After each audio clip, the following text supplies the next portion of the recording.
लोग सब सुन के गाइए, धीरे बजाना है। गाइए गणपति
उन कथाओं में भगवती के विशिष्ट प्रभाव का सभी वर्णन किया गया है।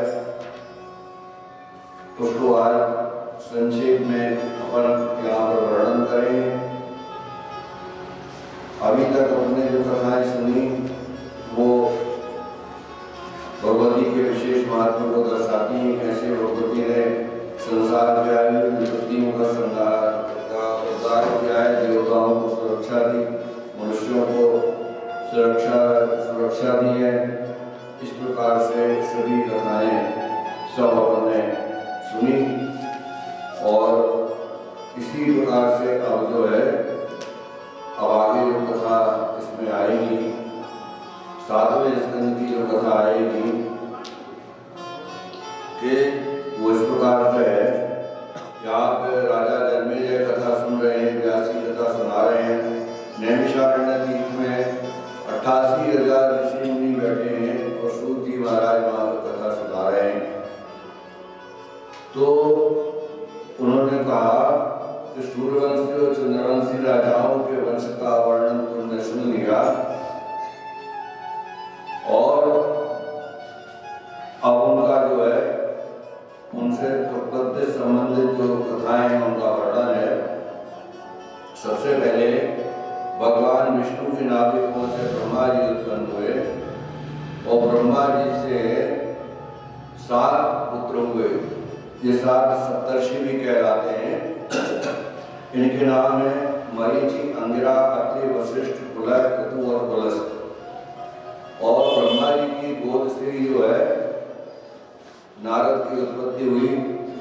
जे अपन ने सब सुना कैसे सृष्टि का प्रारंभ हुआ, कैसे विस्तार हुआ, ये सब कथा अपन ने सुनी।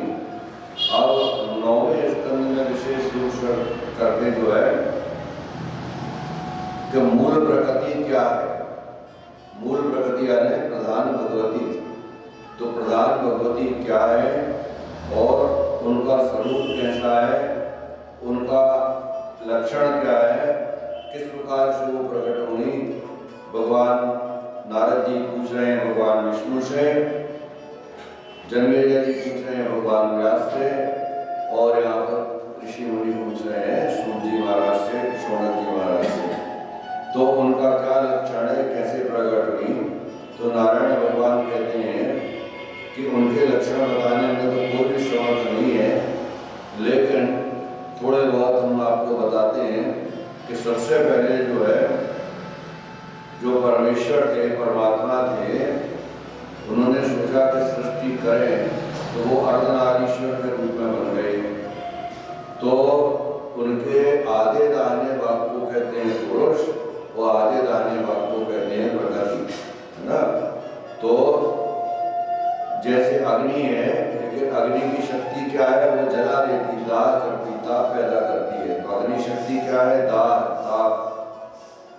वैसे ही अग्नि और उसकी जलाने की शक्ति अलग अलग नहीं है, वैसे ही परमात्मा और उसकी शक्ति, ये दोनों अलग अलग नहीं होते हैं।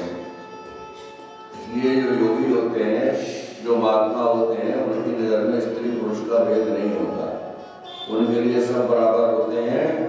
तो ब्रह्म का ध्यान करते हैं। तो भगवती जो है, वह जो मूल प्रकृति थी, वो 5 रूपों में प्रकट हुई। 5 रूप कौन कौन से हैं? पहली तो है गणेश जी की माँ दुर्गा, शिव प्रिया शिव रूपा है पार्वती जी। दूसरी है महालक्ष्मी जी, है ना, जे धन धान्य देने वाली हैं और वैकुंठ में भगवान विष्णु के साथ रहती हैं। पार्वती जी कौन के साथ रहती है? दुर्गा जी शंकर जी के साथ, और लक्ष्मी जी नारायण भगवान के साथ। और जो भगवती सरस्वती जो है, ये विद्या बुद्धि की, वाणी की अधिष्ठात्री देवी हैं, जो भी बोलते हैं, बातचीत करते हैं, हमारी बुद्धि रहती है, जो वो सरस्वती देती है। और सरस्वती जी रहती हैं ब्रह्मा जी के पास। तो सावित्री देवी हैं, तुझे वेद वेदांग संध्या बंदन सब मंत्र तंत्रों को जानने वाली भगवती सरस्वती सावित्री हैं। और इसके बाद में जो है, इन सबकी से जो ऊपर हैं और पंच प्राणों की अधिष्ठात्री देवी, जो 5 प्राण कहे गए, पान अपान समान ज्ञान और उदान, ये 5 प्राणों की जो अधिष्ठात्री देवी है, वो सर्वेश्वरी है भगवती राधा। और ये भगवान के श्री कृष्ण की रासलीला की अधिष्ठात्री देवी। तो भगवती राधा जो है, इन्होंने द्वापर युग में ब्रजमंडल में वृषभानु के यहाँ जन्म लिया था। और इसके पहले जो थी ये भगवती, जिनको ब्रह्मा आदि देवता भी दर्शन नहीं कर पा रहे थे, वे हमारे भारत में, हमारे भारतवर्ष में गोकुल में वृषभानु के यहाँ वृषभानु दुलारी के रूप में, राजा के रूप में प्रकट हुई, वो है भगवती राधा। और हम सब सर्वसाधारण को उनकी भक्ति करने का अवसर मिल पाया। संसार में जितना भी जो कुछ भी दिखाई पड़ता है, स्त्री पुरुष पशु पक्षी सब, देवी देवता, सब इन्हीं भगवती राधा का ही स्वरूप है। इनकी कला भगवती राधा की जो पूर्ण प्रकृति है, वो जो है भगवती के प्रधान स्वरूप है। और जे भगवान विष्णु के शरीर से प्रकट हुई हैं। तो जे ब्रह्म द्रव के रूप में निकली है। भगवान राधा कृष्ण ही गंगा जी के रूप में अवतरे हुए हैं, आगे कथा सुनाएंगे। फिर तुलसी जी हैं, ये भी भगवान भगवती की प्रधान तुलसी, जिनकी आप लोग घर में पूजन करते हो, तुलसी की माता की, वृक्ष की, वो तुलसी भी भगवती का ही स्वरूप है, प्रधान स्वरूप है। और ये भी भगवान के चरणों में विराजती हैं। और उनके बिना भगवान का ना तो श्रृंगार होता और ना भगवान भोजन करते, भोग लगाते नहीं है तुलसी के बिना। फिर एक मनसा देवी है, जो कश्यप जी की पुत्री है, जो भगवान शंकर की शिष्या है और बहुत ज्ञानवान है, ब्रह्मदेव से उत्पन्न है। और षष्ठी देवी जो है मातृकाल में, आप लोग जब कहीं कोई बच्चा होता है, बच्चे के घर में संतान होती है, उसकी छठी मनाते हैं, षष्ठी देवी की पूजा करते हैं। तो वो षष्ठी षष्ठी देवी जो भगवती का अंश है, और ये जो है जल, आकाश, घर, कहीं भी नहीं, ये बच्चों की रक्षा करती हैं, बालकों की, बच्चों की रक्षा करती हैं। और एक है मंगल चंडी देवी। तो मंगल चंडी देवी जो है ये प्रकट की देवी है, महादेवी के मुंह से ये प्रकट हुई है। और ये मंगल चंडी देवी जो है ये सबका मंगल करती है, संसार का मंगल करती है। भगवती की पराशक्ति से ही काली की उत्पत्ति हुई है। जिस समय भगवती दुर्गा के सामने शुंभ नाम के राक्षस आए थे, उस समय भगवती के ललाट से काली जी उनसे प्रकट हुई थी। तो वह काली ये भगवती के ललाट से जगदम्बा के शुंभ के साथ युद्ध के समय प्रकट हो गई थी। ये धर्म, अर्थ, काम, मोक्ष सब कुछ देने में समर्थ है। और इसके बाद है भगवती वसुंधरा। वसुंधरा कहते हैं धरती माता। तो हमारी जो धरती माता जो है, तो ये धरती माता भी भगवती के स्वरूप है। क्योंकि अगर धरती ना होती तो हम कहाँ रहते? आधार ही नहीं था, रहते कहाँ? तो धरती भगवती का स्वरूप है। इसके बाद में भगवान ने नारद जी को जो भी हो तुरंत कोई भी सत्कर्म करके, यज्ञ करके, पूजन करके, जो भी महाभारत पात्र हो, ब्राह्मण हो, उसको दक्षिणा जरूर दे देना चाहिए। तो वो दक्षिणा है। और जो पितरों की पूजा होती है, आप लोगों के घर में भी होती होगी, पितरों की पत्नी का नाम है स्वधा। तो जैसे स्वाहा बोलते हैं यज्ञ में हवन करते हैं, स्वाहा स्वाहा, ऐसे जब पितरों का तर्पण होता है तो वहाँ स्वाहा नहीं बोलते, तो स्वधा बोलते हैं, स्वधा स्वधा। तो इससे पितरों का, हमारे जो पूर्वज हैं उनको भोजन मिलता है। इसी प्रकार से पुण्य की पत्नी का नाम है प्रतिष्ठा, उद्योग की पत्नी का नाम है क्रिया। आज के परिप्रेक्ष्य में भी देखें तो कोई भी काम होता है, कोई भी उद्योग लगाया जाता है, कोई भी कारखाना चलता है, मशीनें चलती हैं, फैक्ट्रियाँ चलती हैं, क्या होता है? क्रिया होती है ना, कर्म होता है। अगर वो क्रिया ना हो तो उद्योग चलेगा कैसे? कोई ने बहुत बड़ी फैक्ट्री खोल दी, सब अपने घर में बैठ जाए, नहीं होगा। मशीनें चलाना पड़ेगी, कारीगर काम करेंगे। तो उद्योग की पत्नी का नाम हुआ क्रिया। देखो हमारे वेद शास्त्र जो है ना, ये खगोल कल्पना नहीं है, इनके पीछे एक विज्ञान है, इनके पीछे एक तर्क है, इनके पीछे जीने की कला है। आज नई नई किताबों को पढ़ कर, नई नई चीज़ों को देख करके हम सब समझते हैं कि लोग अक्सर ये बात फैलाते रहते हैं, विदर्भी लोग और ज़्यादा पढ़े लिखे लोग जो थोड़ा इंग्लिश पढ़ लेते हैं, थोड़ा देश विदेश में घूम लेते हैं कि पुराण तो खगोल कल्पना है, पुरानी कथाएं हैं, ऋषियों मुनियों के दिमाग में जो आया सो लिख दिया, ऐसी बात नहीं है। उसकी बातों का अर्थ है। हमारे ऋषि मुनि हजार तपस्या करते, उनको सिद्धि प्राप्त होती थी, उनके द्वारा उनको दिखता था, भगवती के भगवान के दर्शन होते थे, तब वो उसको लिखते थे। कितनी प्रैक्टिकल बात लिखी है। उद्योग की पत्नी का नाम क्रिया, यानी अगर आप क्रिया नहीं करोगे तो आपका छोटा धंधा हो या बड़ा धंधा हो, अगर आपने दुकान खोल ली हो, दुकान में नहीं बैठोगे तो चलेगा क्या? आपने नौकरी कर ली, नौकरी पे नहीं जाओगे तो तनख्वाह मिलेगी? नहीं मिलेगी। तो इस प्रकार कितनी प्रैक्टिकल बात हमारे शास्त्रों में लिखी गई है। तो इसी प्रकार से आगे वर्णन आता है। और अधर्म की पत्नी का नाम है मिथ्या देवी। जहाँ झूठ है वहीं अधर्म होता है, जहाँ झूठ है वहीं अधर्म होता है। तो मिथ्या देवी है। मिथ्या कहते हैं झूठ को। तो जो अधार्मिक होते हैं वो झूठे तो बोलते हैं, है ना। तो मिथ्या देवी कौन की पत्नी हुई? अधर्म की देवी। इसलिए झूठ बोलना नहीं चाहिए, सत्याचरण का इसलिए उपदेश दिया जाता है। तो यह सच बोलो। तो वो तिरोहित है। तो तिरोहित कैसी रहती है? सत्ययुग में। सत्ययुग में कोई झूठ नहीं बोलता, इसलिए उसको सत्ययुग कहते हैं। तो सत्ययुग में वो नहीं दिखाई देती। हर आदमी कहीं ना कहीं, अब तो मोबाइल बहुत अच्छा आ गया, बैठे हैं मंदिर में, कहते हैं रास्ते में आ रहे हैं, है ना। तो झूठ वाली बातें कलयुग में ज़्यादा है, मिथ्या देवी का ज़्यादा प्रभाव है। तो सर्वत्र व्याप्त है। बिल्कुल सही बात है। और इनका भाई का नाम मालूम है क्या है? मिथ्या देवी के भाई का नाम क्या है? कपट। मिथ्या देवी के भाई का नाम है कपट। तो जहाँ झूठ है वहाँ कपट भी होगा। अब आपके सामने बैठे हैं, बात अच्छी कर रहे हैं, मन में कपट है, छुड़ा रहे हैं, बुला रहे हैं, कुछ खा रहे हैं, छुपा खा लिया, तुमको नहीं देना आपको, ये कपट है ना? तो मिथ्या के भाई का नाम कपट। तो जहाँ कपट है, जहाँ मिथ्याचरण है, वहाँ पे भगवान का निवास नहीं होता, वहाँ भक्ति नहीं रहती। रचनाकार भगवान विक्रम सिंह जी आज आए हैं, कथा में विराजे, उनका हम सम्मान करते हैं। तो भाई के साथ और मिथ्या देवी, तो कपट और झूठ ये कलयुग में इसलिए ज्यादा है। अब सुशील की दो पत्नियां हैं, शांति और लज्जा।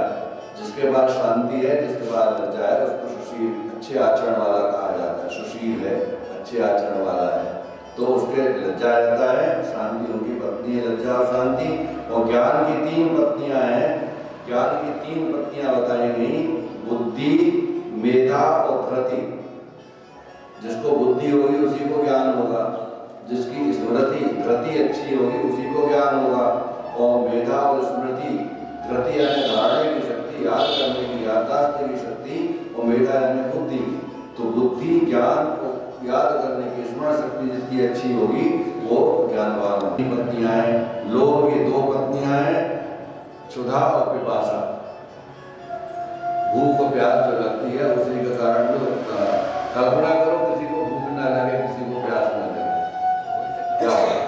कोई किसी को ना भूख लगे ना प्यास लगे, कोई मतलब ही नहीं दुनिया का। तो लोभ की दो पत्नियां हैं, भूख और प्यास। तो काल यानी जाती है भगवती के रूप में। और ऐसा शास्त्र का वचन है, पूजन से रमन्ते सत्र देवता। जहाँ देव नारियों की पूजा होती है, स्त्रियों की पूजा होती है, उनका सम्मान। पूजा का मतलब सम्मान। पूजा का मतलब ये नहीं होता है कि माला पहना दो, तिलक लगा दो। मैंने सुहासिनी स्त्री का पूजन कर लिया, जिसके पुत्र हो, पति हो, इनको सुहासिनी कहते हैं, सुहासिनी कहते हैं। सुहासिनी स्त्री का जिन्ना पूजन कर लिया, और 8 वर्ष की कन्या का जिन्ना पूजन कर लिया, 2 वर्ष से लेकर के 8 वर्ष की कन्या तक का पूजन कर लिया, उसने पूरी प्रकृति की पूजा कर ली, भगवती की पूजा कर ली। तो इस प्रकार से जो भारतवर्ष में जो प्रकृति की जो वो निकली, लक्ष्मी जी निकली है, और दाहिने अंग से उनके राधिका जी निकली। मूल प्रकृति के दाहिने अंग से राधिका जी निकली है। भगवान भी फिर 2 रूप में हो गए। उनके बाएं भाग से भगवान नारायण हुए, और जो है दाहिने अंग से स्वयं अपने स्वरूप में स्थित रहे। इस प्रकार से जो है कमला जी और देवी जो सरस्वती जी थी, लक्ष्मी जी और सरस्वती थी, तो लक्ष्मी और सरस्वती जो थी, भगवान ब्रह्मा निकले, विष्णु निकले, और भगवान महादेव जी का भी प्रारब्ध है ये। फिर इसके बाद महाविराट की उत्पत्ति हुई। तो राधा जी और कृष्ण जी के संयोग से एक बालक की उत्पत्ति हुई। वो बालक जब हुआ तो उसको राधा जी ने, जो जल का पृथ्वी जो उस समय थी नहीं, उसको जल में छोड़ दिया। तो भगवान ने कहा कि तुमने इतने गुस्से में आकर इसको क्यों त्याग दिया? तो वो कुछ नहीं बोली, लेकिन उस समय सरस्वती जी उनके मुख से प्रकट हो गई थी। लेकिन वो जो बहुत समय तक जो बालक जो जन्म रहा, वही विराट बालक का जन्म हुआ है। महाविराट उसको कहा गया। उस महाविराट के प्रत्येक रोम रोम में एक एक ब्रह्मांड था, और एक एक ब्रह्मांड में एक एक शिव, एक एक ब्रह्मा, एक एक विष्णु, और पूरा संसार था। तो सब कुछ उस विराट में था, और वे भगवान विराट रूप में जो थे, श्याम वर्ण के थे, और जल की शैया पर वो वहाँ पर विराजमान थे, बटपट में बैठे हुए। करारंदे करारंदम करारंदे निवेशुदा, है ना? अपने हाथ से अपने दाहिने पैर का अंगूठा चूसते हुए, पकड़ के चूसते हुए, आप लोगों ने देखा होगा चित्र में। और एक बटपट में बैठे हुए भगवान शयन कर रहे थे। वही भगवान बालमुकुंद, वही भगवान महाविराट, जिनको कहा गया है जल की शैया पर शयन करते हैं।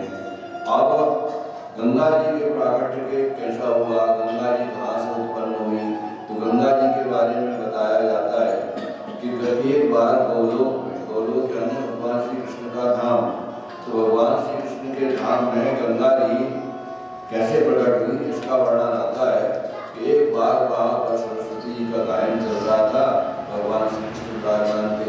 उस समय पर बाद में बड़ा मधुर संगीत चल रहा था। थोड़ी देर बाद जो है वहाँ शंकर जी महाराज आ गए, गणेश जी महाराज आ गए, तो वहाँ पर मधुर कीर्तन होने लगा, भगवान के गुणगान गाने लगे। जब वहाँ पर गुणगान गाने लगे इतनी जोर से कीर्तन हुआ, इतनी जोर से कीर्तन हुआ, ऐसे सब मस्त हो गए कि स्वयं भगवान श्री कृष्ण जो है और भगवती राधा जो है उनका शरीर पिघलने लगा। बोले कृष्ण कन्हैया लाल की। जब सबने देखा हो गए तो वहाँ जल ही जल दिखे ना, सब परेशान हो गए। तब जो है वहाँ पर आकाशवाणी हुई और कहा हम तो जल रूप में परिणत हो गए हैं, सबको भगवान ने आज्ञा दी, तो इसलिए गंगा जी को ब्रह्म द्रव भी कहते हैं। गंगा जी की मूल उत्पत्ति यहीं से है, ये ब्रह्म द्रव है, ब्रह्म स्वरूप है। तो कैसे गंगा जी की उत्पत्ति हुई है, तो अब आगे चल करके फिर यही गंगा जी की जब उत्पत्ति हुई है तो भगवान जो है उनको जो है ब्रह्मद्रव को गंगा के रूप में जाना है, और वही गंगा जी ने आगे चल के भागीरथ जी उनको हमारी पृथ्वी पर लाए हैं, उन्होंने राजा सकर के सभी पुत्रों का उद्धार किया है। और अब इसमें क्या था, इसका कारण था कि अब गंगा जी कैसे आई पृथ्वी पर, ये भगवान की ब्रह्मा स्वरूप है। और तो नारायण भगवान के पास में सरस्वती जी भी थी, लक्ष्मी जी भी थी और गंगा जी भी थी। तो ये गंगा जी भी उनकी पत्नी के स्वरूप में है, भगवान की भार्या है गंगा, लक्ष्मी और सरस्वती। एक समय की बात है कि तीनों बैठी हुई थी, गंगा जी, सरस्वती जी और लक्ष्मी जी, महालक्ष्मी जी। लेकिन गंगा जी बहुत प्रेम से भगवान से बातचीत कर रही थी और भगवान की ओर देख रही थी। तो उस समय पे क्या हुआ कि सरस्वती जी को लगा कि ये ज्यादा इनसे बात कर रही है, तो उनको हमें सौतिया वेश का उत्पन्न हो गया, तो उनको क्रोध आ गया। तो उनने जो है उनसे कठोर व्यवहार करने लगी, अनाप शनाप बोलने लगी सरस्वती जी गंगा जी को। तो गंगा जी को जब ऐसा बोलने लगी तब लक्ष्मी जी ने रोका, शांत करने का प्रयास किया, लेकिन जो है सरस्वती जी ने उनको श्राप दे दिया।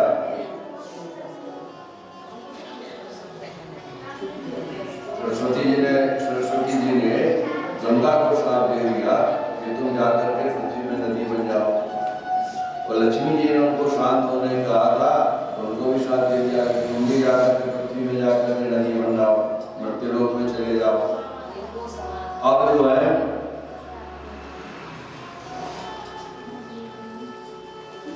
अब लक्ष्मी जी को भी श्राप दे दिया, और जिसमें लक्ष्मी जी तो निर्दोष थी, लक्ष्मी जी का कोई दोष ही नहीं था। तो इस प्रकार से जब तीनों को श्राप लग गया और वो तीनों आपस में झगड़ रही थी, उसमें भगवान नारायण वहां पर आए। उन्होंने कहा भाई तीन को एक साथ रखना बहुत कठिन बात है, सब भगवान की लीला थी, उन्हीं की माया थी, उन्हीं को करना था। तो उन्होंने कहा कि तुम गंगा जी से कहा, उन्होंने 5000 गंगा जी से लक्ष्मी जी से तीनों से कहा कि आप तीनों लोग जाओ पृथ्वी पर और 5000 साल तक रहना। कहते हैं कि कलयुग के जब 5000 साल पूरे हो जाएंगे, अभी 2000 वर्ष पूरे हो रहे हैं लगभग, है ना, 2080 चल रहा है सन, 2080 अंग्रेजी सन नहीं, हिंदी सन बस। तो 5000 वर्ष पूरे कलयुग के हो जाएंगे, तो ये गंगा जी, सरस्वती जी और लक्ष्मी जी पृथ्वी लोक से चली जाएंगी। तो इस प्रकार से वंश में तुलसी जी और इनका जो है पहले गोलोक में की रहती थी, गोलोक में भगवान से कृष्ण के लोक पर आ करती थी। तो इनका नाम था तुलसी, वहाँ भी इनका नाम तुलसी था। तो ये गोपी थी और भगवान के चरणों में उनका प्रेम था। तो रासलीला में जो है जय भगवान के साथ में जब रास चल रहा था तो उसमें राधा जी भी थी और तुलसी देवी भी थी। और तुलसी देवी को जो ज़्यादा देखा कि तुलसी जी ज़्यादा आकृष्ट हो रही है भगवान श्री कृष्ण के प्रति, तो राधा जी ने इनको श्राप दे दिया कि तुम जाओ मानव लोक में और जाकर के तुम वृक्ष बन जाओ। ऐसा हुई थी, उनको भी श्राप दिया कि तुम जाकर राक्षस हो जाओ। तो वही जो सुदामा नाम के गोप थे वो आकर के संगचूड़ नाम के दैत्य हो गए और तुलसी जी उनकी पत्नी बनी थी बाद में जाकर के दानव। तो अगले जन्म में वो जो दानव थे वो संगचूड़ नाम के दानव बने और जो है उनके दोनों का विवाह हो गया था। और इसके बाद में जब शंखचूड़ ने भगवान से वरदान, वो कृष्ण भगवान के भक्त थे, शंखचूड़ भगवान श्री कृष्ण के बहुत बड़े ऊपर जो है उन्होंने कब्जा कर लिया था, स्वर्गलोक पर उनका कब्जा हुआ था। तब देवताओं के ऊपर कब्जा हो गया, स्वर्ग पे कब्जा हो गया। वही बोला जब उनके पास गए उन्होंने देवताओं को समझाया और एक त्रिशूल उन्होंने भगवान शंकर को दिया कि ये त्रिशूल ले जाओ अपने पास रखना, कि युद्ध होगा तो पहले हम जाकर उसका वो कवच ले लेंगे और फिर हम जाकर के उनका सतीत्व भंग करेंगे तुलसी का। जब उनका सतीत्व भंग होगा तभी हम आपको उसकी शंखचूड़ की, इनका एक नाम जलंधर भी है, कहीं कहीं के गाँव में जलंधर में भी आता है, तो उसकी मृत्यु होगी। तो ऐसा जो है तो फिर ऐसी कथा जब आगे चलती है तो ऐसी जब कहानी बहुत प्रथा प्रसिद्ध है कि युद्ध हुआ भगवान का, भगवान ने युद्ध किया शंकर जी ने, शंकर जी ने युद्ध करके उसका वध किया माना और उनको बताया कि देखो तुम तो साक्षात लक्ष्मी के स्वरूप हो और आज तुम वृक्ष के रूप में इस स्वरूप में स्थित हो, तो तुम्हारा और नारायण हो, तुम लक्ष्मी के स्वरूप में हो और इस वजह से कोई दोष तुम्हें नहीं लगेगा और तुम भी जाकर के जो है एक नदी के रूप में हो जाओगी। तो गंडकी नदी के रूप में तुलसी जी हो गई और उनके जो केस थे, उनके जो बाल थे, वही वृक्ष के रूप में हो गए, जिनको आज हम तुलसी का वृक्ष कहते हैं, वही तुलसी जी हैं। तो भगवान ने कहा कि तुम हमारी प्रिया हो, तुम्हारे बिना मैं भोग नहीं लगाऊंगा, तुम्हारे बिना मेरी पूजा नहीं होगी। तो आज संसार का सबसे पवित्र वृक्ष अगर माना जाता है, कोई औषधि मानी जाती है, तो वह तुलसी। तो बैठे रहा करेंगे, जिस घर में तुलसी की पूजा होती है, जिस घर में शालिग्राम जी की पूजा होती है, और वो शंखचूड़ नाम का जो राक्षस मारा गया था ना, उससे उसकी हड्डियों से शंख बना है। और जहाँ शंख रहता है तो शंख जहाँ रहे वहाँ शंख के ऊपर भी तुलसी चढ़ाना चाहिए और शालिग्राम की शिला के ऊपर भी तुलसी चढ़ाना चाहिए। और तुलसी के बिना भगवान को भोग नहीं लगता है, तो भगवान के भोग में तुलसी जरूर होना चाहिए। और एक दूसरी बात विशेष बताएं कि भगवती राजराजेश्वरी त्रिपुर सुंदरी की जो आराधना होती है, ये तुलसी के बिना नहीं होती। शुक्रवार के दिन तुलसी के द्वारा इनका रचन होता है। शुक्रवार के दिन भगवती को तुलसी अवश्य चढ़ाना चाहिए राजराजेश्वरी के स्वरूप में। तो इस प्रकार से भगवान शालिग्राम जी की जो पिंडी रहती है, जो नैया रहती है, वो शालिग्राम की मूर्ति आप स्वयं प्रतिष्ठित रहती है, उसमें प्राण प्रतिष्ठा करने की जरूरत नहीं होती। तो वो स्वयं प्रतिष्ठित है, कहीं से भी लाकर रख लो, गंडकी के शालिग्राम उनमें साक्षात नारायण का निवास है। तो शालिग्राम जी की पूजा, शंकर की पूजा, तुलसी की पूजा, इसका नित्य करना चाहिए हर सनातनी को। तो इस प्रकार से भगवान ने उनको वरदान दिया और कलयुग के लिए मनुष्यों के लिए बड़ी सुलभ सी बात हो गई। तुलसी जी शालिग्राम जी जो है, शालिग्राम जी बन गए भगवान, वो तुलसी बन गए। तो इनकी जो है की तो वहाँ पर पाराशर मुनि आ गए, तो उनको जो है कहा कि तुम गायत्री के 10 लाख का पुरस्कार करो, 10 लाख गायत्री मंत्र का आप जाप करिए। तो जब गायत्री का पुरस्कार उन्होंने किया, संध्या हुई, सब कुछ होने लगा। तो इस प्रकार की जब उन्होंने साधना आराधना की है, तो राजा के उनको सावित्री देवी का दर्शन हुआ और उनको प्राप्त हुआ। तो सावित्री की कृपा से राजा के यहाँ कन्या का जन्म हुआ। तो उनके यहाँ जो कन्या का जन्म हुआ, तो उनका जन्म का उन्होंने नाम भी सावित्री रख दिया। आगे चल करके जब वो पृथ्वी लोक में सावित्री के रूप में आई, तो उनके पति हुए सत्यकाम। सत्यकाम सावित्री की कथा सबको मालूम है। सती सावित्री का आज भी प्रचलन है कि सती सावित्री कहते हैं ना, तो वो सावित्री रही थी, सत्यकाम इनके पति थे। तो इनका जब हुआ एक बार वो सत्यवान जो है वन में गए हुए थे, और वन में जाने के कारण से किसी कारण से उनकी अकाल मृत्यु हो गई। जब उनकी अकाल मृत्यु हो गई तो यमराज उस समय सावित्री जो उनके साथ में थी, और सावित्री उनके साथ में थी, यमराज उनकी सूक्ष्म शरीर को बांध करके ले जाने लगे, तो सावित्री भी उनके साथ साथ चलने लगी। तो यमराज ने कहा कि सावित्री तुम मेरे साथ क्यों आ रही हो? इस शरीर से कोई, इस मानव शरीर से कोई ना तो जन्मलोक जा सकता, ना कोई स्वर्ग जा सकता। तो उन्होंने कहा कि महाराज आप मेरे पति को ले जा रहे हैं और मैं अभागिनी अब कहाँ जाऊँगी, कहाँ रहूँगी? तो उन्होंने कहा कि आप मेरे प्रश्नों का उत्तर दीजिए, अगर मेरे प्रश्नों का उत्तर दे देते हैं तो फिर मैं संतुष्ट होकर के यहाँ से चली जाऊँगी। तो सत्यवान की जो पत्नी थी सावित्री, उन्होंने धर्मराज से पूछा कि ऐसा कौन सा उपाय है जिससे मनुष्य मुक्त हो जाए, कौन सा कर्म करने से मनुष्य स्वर्ग में जाता है, कौन सा कर्म करने से मनुष्य नरक में जाता है, किस पाप करने से कौन सा नरक प्राप्त हो रहा है, किस पुण्य को करने से मनुष्य को कौन सी फल की प्राप्ति होती है, ऐसे प्रश्न किए। यमराज ने कहा कि तुम्हारी उम्र तो बहुत छोटी है, लेकिन तुम्हारे अंदर भक्ति, तुम्हारे अंदर ज्ञान बहुत ज्यादा है, तो ज्ञान और भक्ति के कारण तुमने ऐसी बातें पूछी। यमराज उनसे बड़े प्रसन्न हुए और उन्होंने उनकी सब बातों को उत्तर दिए। कौन से पाप करने से कौन सा नरक मिलता है, कौन से पुण्य करने से कौन से क्या फल की प्राप्ति, विस्तार से वर्णन है। और उनको भगवती की भक्ति का, उनके मंत्रों के जाप की विधि भी बताई। तो जब ऐसा बोला है, जब उन्होंने पूरा वर्णन किया है, और वर्णन करने के बाद में उन्होंने कहा तुम्हारी भक्ति, तुम्हारी भावना से बड़े प्रसन्न हुए, उन्होंने वरदान मांगो। तो सावित्री ने बड़ी चतुरता से वरदान मांग लिया, और वरदान मांगा कि आप आशीर्वाद दो कि हमारे 100 पुत्र हो, और उनके ससुर की आंखें भी ठीक हो गई। ऐसी इसमें कथा देवी भागवत ने, और सब कैसे हुआ?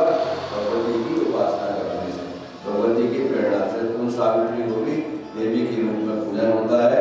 वट सावित्री की पूजा आप लोग करते हैं, जो वट सावित्री का पूजन होता है, उनकी उपासना से यही फल प्राप्त होता है, उनकी कृपा प्राप्त होती है। विष्णु की भार्या थी, पत्नी थी, इनका द्वारा ये समुद्र से कैसे उत्पन्न हुई? जब लक्ष्मी जी भगवान की पत्नी थी, समुद्र से ये कैसे उत्पन्न हुई, इसकी कथा का वर्णन भी आगे आता है। इसके बाद में क्या हुआ कि लक्ष्मी जी का प्राकट्य जो हुआ था, वो राधा जी के दाहिने अंग से हुआ था। राधा जी के दाहिने अंग से लक्ष्मी जी का प्रकट हुआ था। वो लक्ष्मी जी भगवान नारायण के साथ में रहती थी। तो एक बार की बात, एक घटना होती है कि राजा इंद्र जो है भगवान शंकर के दर्शन करने के लिए जा रहे थे। उन्होंने वो प्रणाम करे तो उन्हें आशीर्वाद स्वरूप इंद्र को वो माला दे दी। इंद्र ने कहा क्या माला दे दी हमको? उसने उसका अपमान कर दिया। माला को उठाकर उसने अपने जो गिरावत हाथी था उसके हाथी के मस्तक पर डाल दिया। अब हाथी तो हाथी, उसने भी अपने सूंड से वो माला उठाई और उसको फेंक दिया, पैर से कुचल दिया। अब दुर्वासा जी महान क्रोधी महात्मा, उनको आ गई गुस्सा। अब उनको जब क्रोध आया तो उन्होंने कहा इंद्र तू बड़ा घमंडी हो गया है, बड़ा अभिमानी हो गया है, तेरे यहाँ की स्त्री नष्ट हो जाए, दरिद्री हो जाओ, तो तुम्हारे यहाँ की संपत्ति नष्ट हो जाए। अब इतना कहने का दुर्वासा के साथ कोई नहीं डाल सकता। देवताओं की सारी संपत्ति नष्ट हो गई, श्रीहीन हो गए, भूखे मरने लगे। या वहाँ दरिद्रों जैसी, भिखारियों जैसी स्थिति बढ़ गई। लक्ष्मी जी थी वो अपने चली गई नारायण जी के पास। अब जब ऐसी स्थिति हुई तो फिर वही कहानी, फिर गए ब्रह्मा जी के पास। ब्रह्मा जी के सामने फिर भगवान विष्णु के पास में, महाराज मुसीबत से हमारा छुटकारा दिला, कुछ करो। तो ऐसा जब हुआ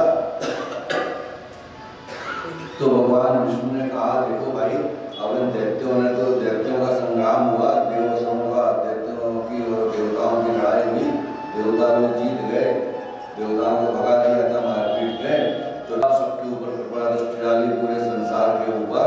तो उन देवताओं की दरिद्रता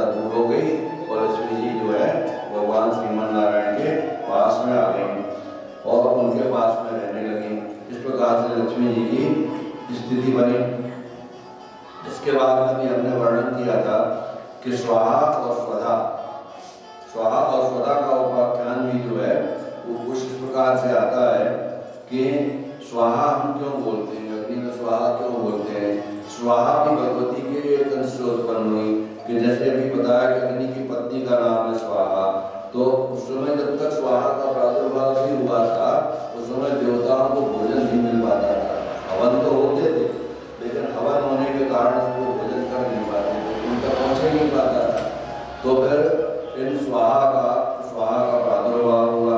तो स्वाहा जब हो गई, स्वाहा का जब प्रादुर्भाव हो गया तो श्राद्ध कर्मों में सभी जितने भी कर्म होते हैं उनमें स्वधा, हवन कर्मों में जो होता है स्वाहा, श्राद्ध कर्मों में स्वधा और यज्ञ के जो कर्म होते हैं उनमें दक्षिणा, ये तीन का बताया गया। तो देवताओं ने जाकर प्रार्थना की कि भाई हमको नहीं मिल रहा है, तो ब्रह्मा के पास तक जाता है, बिना स्वाहा बोले मंत्र देवताओं तक उनको आहुति नहीं पहुँच पाते, स्वाहा जरूर बोलना चाहिए, स्वाहा हुई। इसके बाद में स्वधा की बात आई तो देवताओं की व्यवस्था तो बन गई, इनको तो खाने पीने में पितर थे, पूर्वज हमारे उनको पितर कहते हैं। तो पितरों की भी यही स्थिति थी कि उनको जल तो सब देते थे, जैसे अभी जो आते हैं पुरने पढ़ते हैं जब, है ना, वो पितृपक्ष पढ़ता है, सबके घर में पितरों की पूजा होती है, पिंडदान किया जाता है, तर्पण किया जाता है, तो वहाँ स्वधा नाम का स्वधा का उपयोग किया जाता है तर्पण के समय। तो स्वधा की उत्पत्ति हो गई। तो जब पितरों को जल अर्पण करते हैं तो बोलते हैं स्वधा स्वधा स्वधा, है ना, पितृभ्यो स्वधा, पुत्रेभ्यो स्वाहा नहीं बोलते, पुत्रेभ्यो स्वधा बोलते हैं। तो स्वधा को उन्होंने जो पितरों को दे दिया तो पितरों की भार्या के रूप में रही और स्वधा शब्द से पितरों की तृप्ति होने लगी। इसके बाद में जो है दक्षिणा पूजन पाठ कराओ, यज्ञ आदि कराओ तो दक्षिणा तुरंत दे देना चाहिए। दक्षिणा को देने के बाद ही वो सफलता प्राप्त हो जाती है। इसके बाद में भगवती सृष्टि के उपाख्यान आते हैं कि बच्चों की रक्षा, बालकों की रक्षा सृष्टि देवी करती हैं। देवी भगवती के छठे अंश से, जो भगवती मूल प्रकृति हैं उनके छठे अंश से सृष्टि की उत्पत्ति, सृष्टि इसका नाम इसलिए वो छठे अंश से उत्पन्न हुई है। और ये कार्तिकेय स्वामी की पत्नी है, इनका देवसेना भी एक नाम है। ये बालकों को, बच्चों को आयु प्रदान करती हैं, बच्चियों को, संतानों को आयु प्रदान करती हैं, आयु देने वाली सृष्टि कहलाती है और सिद्धियों की है। और इन्होंने स्वयंभू मनु के एक मृतक पुत्र को भी जीवित कर दिया था। एक कथा आती है, स्वयं मनु के पुत्र हुए प्रियव्रत और प्रियव्रत के पुत्र का अकाल में मृत्यु हो गई। तो वो जब श्मशान में गए पुत्र की अंत्येष्टि करने तो उनको भगवती सृष्टि के दर्शन हुए। उन्होंने सृष्टि देवी की पूजन प्रार्थना की, उस पुत्र को सृष्टि देवी ने जीवित कर दिया था। तो सृष्टियों की माता भी मानी देती है और ये मन से ही इनका ध्यान कर लिया जाए, मन में इनका ध्यान कर दो तो उनको मनसा देवी कहते हैं। और मनसा देवी ने ही जो जन्मेजय ने नाम यज्ञ किया था, जिसने सब सर्व यज्ञ किया था, जिसने सब सर्वभस्म कथा बता चुके हैं, उसी की आगे ये कथा चली है ना, कि जब जन्मेजय ने नाग यज्ञ किया था उसमें इन्हीं ने रक्षा की थी। इनके पुत्र का नाम था आस्तिक। वो आस्तिक जिनके बारे में हमने आपको बताया था, तो आस्तिक की माता के नाम से विख्यात हैं। इनकी पूजा करने से, इनकी उपासना करने से सर्पों का भय नहीं रहता और ये जगत की रक्षा करती हैं। फिर देवी गौ माता का आता है, गौओं की अधिष्ठात्री देवी कौन है? सुरभि कामधेनु गौ कहा जाता है। तो गौ माता के पूजन के बारे में आता है। तो जो है एक भगवान श्री कृष्ण को इनने दुग्धपान कराया है, तो जो है इन्हीं के अंश से प्रकट हुई थी। गौ माता का जो प्रादुर्भाव हुआ है गाय का सुरभि के रूप में, भगवान श्री कृष्ण के अंश से ही हुआ है, इसलिए इनको बहुत महत्वपूर्ण माना जाता है। और वो कौन है? भगवान की प्राणों की अधिष्ठात्री, श्री कृष्ण के प्राणों की अधिष्ठात्री देवी है राधा। और भगवती दुर्गा कौन है? बुद्धि की अधिष्ठात्री देवी है।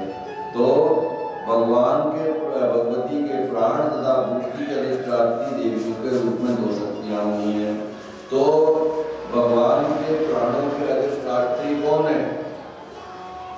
सृष्टि के प्राणी के अधिष्ठात्री कौन है?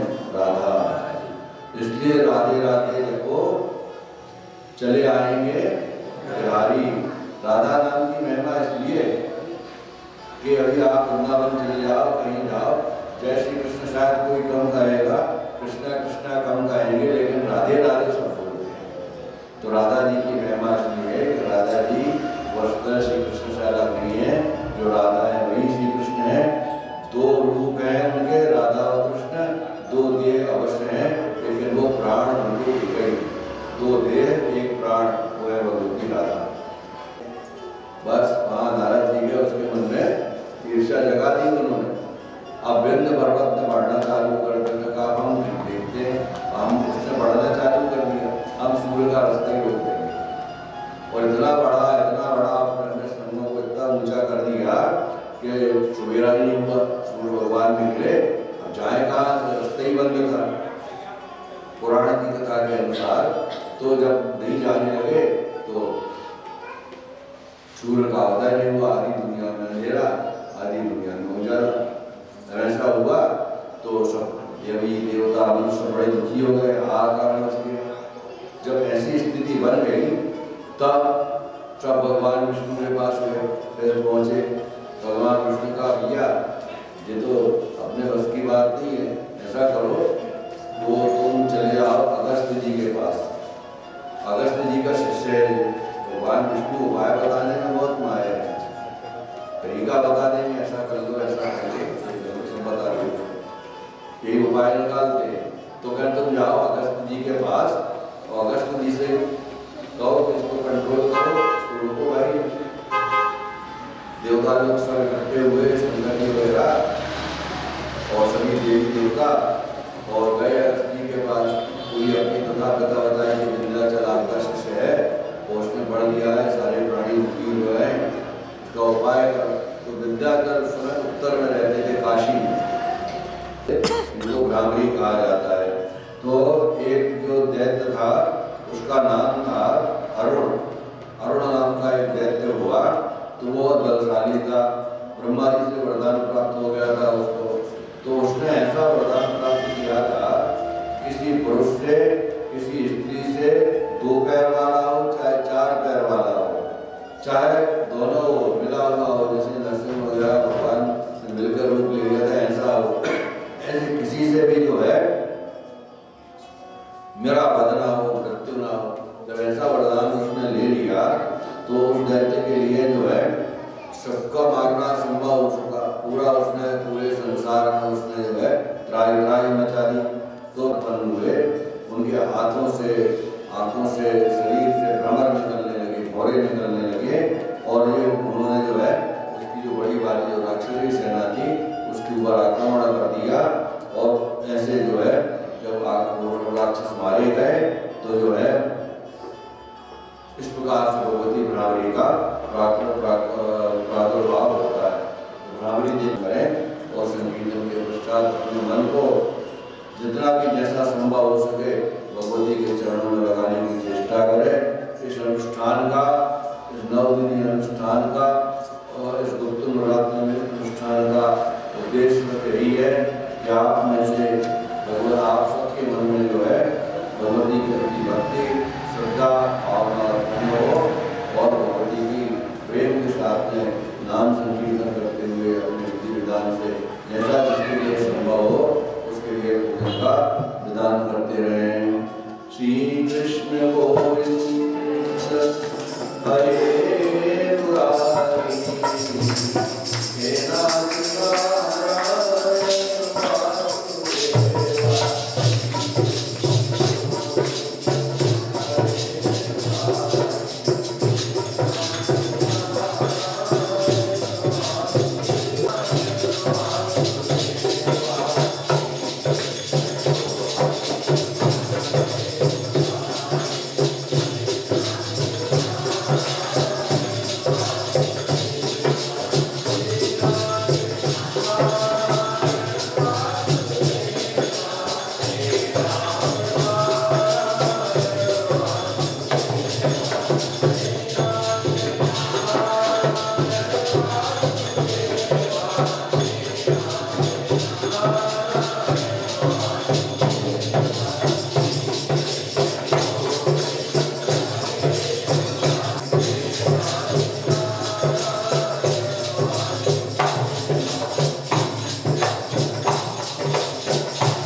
है।